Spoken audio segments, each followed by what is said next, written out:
Las Vegas speakeasies are fun because of how many people mill past, completely oblivious to their existence. I'm going to show you the entrance to 8 speakeasies on the Strip in Fremont Street, along with a look inside each. I plan to move quickly, there isn't going to be a lot of fluff, so get your notepad out.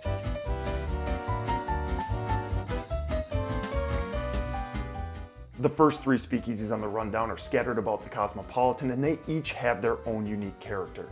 The entrance to Ghost Donkey is on the back wall in the seating area of the Block 16 Urban Food Hall, which is on Cosmopolitan's 2nd floor. You'll know you're in the right place if you see a white donkey on the door.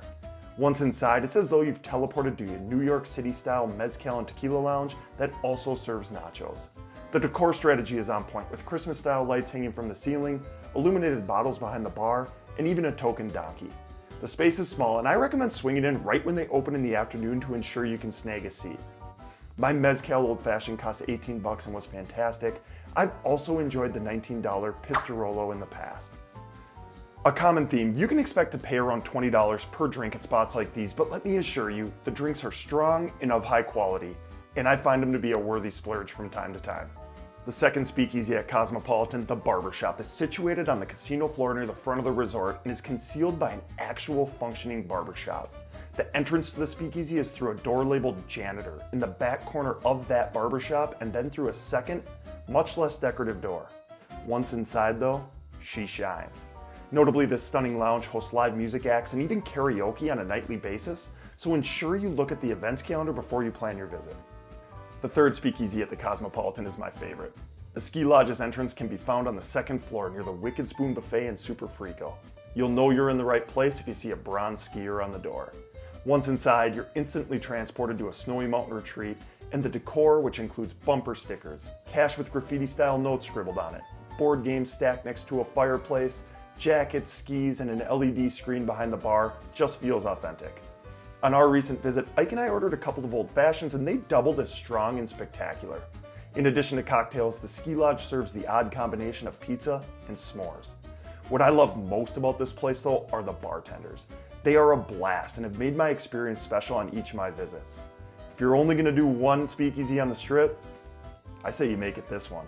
You can't go wrong. Tucked in the back hallway at Horseshoe, the Lock is located within the Cabinet of Curiosities lounge.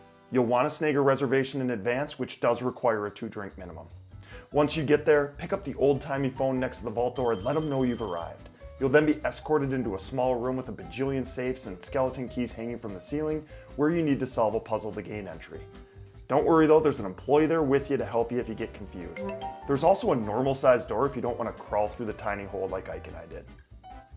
We ordered an old-fashioned for our first drink, but for the second, we filled out their secret menu order form, which asked a series of nonsensical questions about your mood, type of vacation you prefer, etc. The mixologist then crafts you a cocktail based on that. This is what I ended up with. And it was glittery when light was applied to it. While my man card was revoked, it was delightfully cinnamony and a nice change of pace. The mixologist even stopped over to discuss the cocktails she crafted for us, which I thought was a really nice touch. What I enjoyed most about the Lock was the decor strategy. There was an old-timey black and white video playing on the wall, the lighting above the bar was cool, and knickknacks on the shelving along the walls gave the lounge character. It's just a cool looking space. Pretty typical, drinks started at $25 and the 2-drink minimum did make this a spendier option than others. We did leave pretty buzzed up though. Another beautiful throwback lounge, the Count Room's entrance is next to Flamingo's food court and pays homage to mobster Bugsy Siegel, who opened the brand new Flamingo in 1946. We recently stopped in for one single beer, but ended up staying for 5, as the Moonshiners, who performed Friday and Saturday nights, blew us away with their act, which features modern songs performed in a Prohibition-era style. This might be one of the best free shows in Las Vegas. Found within Resorts World's famous food street eats, the entrance to the Here Kitty Kitty Vice Den is concealed on the back wall of this restaurant. Once inside, you'll find yourself in a very different environment than you came from. A small, intimate lounge, the Vice Den's mood is set by unique lighting, some neon, and other Asian decor elements which are scattered about. Ike ordered an old-fashioned which carried a menu price of $21 and left him feeling satisfied. They accept reservations on your website, and I recommend you jump all over that to ensure you get a seat. When you arrive, just visit the desk in front of the restaurant and they'll sneak you back in. Of all the speakeasies we visited, this was Ike's favorite option, and I gotta say, my wife and I have enjoyed multiple visits in the past. It's a great option. Jumping to Fremont Street, the Underground is located in the basement of the Mob Museum, which is spectacular in its own right, and you can visit the speakeasy even if you didn't visit the museum.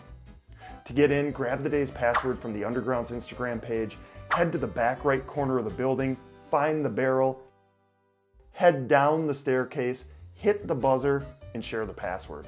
A fun twist, Ike's Old Fashioned was served with the booze hidden in a hollowed out book alongside an ice-filled glass. I had to order a light beer because we visited too many speakeasies in a short period of time and I desperately needed a change of pace. In addition to the expected Prohibition-era decor that included historic photographs and black and white movies playing above the bar, the Underground carries the museum above into the space, and there are some fun tidbits and placards to read up on, so make sure you mill about the room a little bit. Lastly, a speakeasy so secretive they don't even allow cameras. The laundry room is found within Commonwealth, which is located along Fremont East, kitty corner from El Cortez. With seating available for just 22 people, advanced reservations are a must. There's a 2-drink minimum and a required gourmet popcorn purchase that'll set you back $6. Speakeasies in Las Vegas, while not all that secret, are still a lot of fun. Even though they're somewhat well known at this point, there are still a ton of people out there completely oblivious to their existence, and slinking into a hidden cocktail lounge just makes a person feel like an insider, someone who knows things, and I can't recommend doing it enough.